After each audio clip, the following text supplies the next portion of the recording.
What's up, gentlemen? Welcome back. It's The Married Man. I'm Brian Bandas. Thank you guys for spending a couple minutes with me. Hope your Friday's off to a good start. So I saw a YouTube video.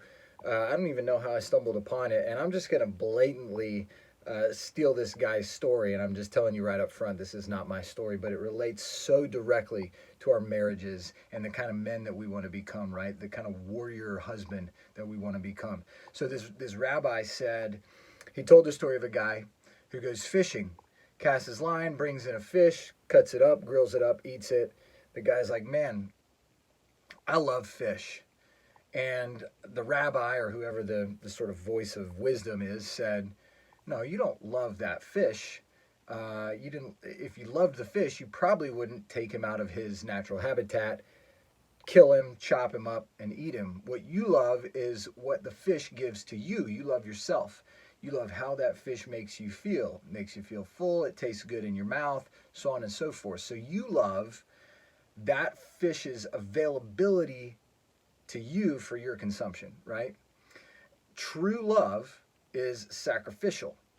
And so I thought about that, and you guys have probably either read in the emails or maybe heard me say in the past that the best marriage advice that I ever received was when both partners are focused not on what they can get, but on what they can give. That is the path to a truly fantastic, rich, fulfilling, powerful marriage. And so this ties in perfectly to that. I thought, man, do I treat my wife and do I treat my marriage like that fish where I go, man, I love my wife, and what I really love is what she does for me and how she makes me feel and what I can get for myself out of the marriage? Or do I truly, with my actions, sacrifice for her, sacrifice for my marriage, and love in that way? As you guys have heard me say, and I'm going to say this until I'm dead, the most fulfilling life I can live is a life where I have the courage and the strength to live for someone besides myself, to live for something bigger than me.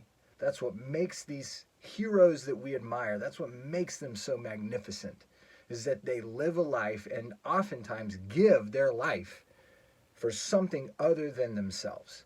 And that is what is going to lead to the most fulfilling life for us, and that is what is going to lead to the fulfillment of our potential to be great men, and most importantly, to be great men for our families. It is the willingness not to love them because of what they do for us, what we can get from them, how they make us feel, but to love them sacrificially with our actions. And so I'm asking you today, do you love your wife the way dude loved the fish? Because really he just liked what that fish did for him. Or do you truly, truly love your wife, meaning you give of yourself, you sacrifice, you compromise. You have to give up things that you care about, whether it's time, oftentimes the hardest thing, like we talked about, our ego, to swallow our pride for the sake of our wife, for the sake of our marriage. That's true sacrifice. That is what love is. I believe that living that way, where we are giving of ourselves in that way, is absolutely the fulfillment of what we are meant to do. That's the fullest life that we can have, is being willing to do that. And that is when we'll find ourselves sort of leveling up in that way and becoming the kind of men that we want to be for our families.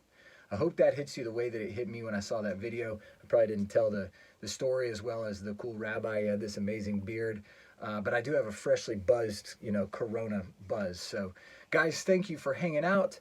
I will see you Monday morning with another email. I would ask you, and I don't ask this every week, but I would ask you to think of one guy, maybe a brother, friend, coworker, who you think would be impacted by the message of the married man and the content about becoming the kind of warrior husband that we want to be for our family. If you could think of one guy and maybe forward this over to him and invite him to join, that would mean a lot to me. Hope you guys have a great weekend. I'll talk to you on Monday.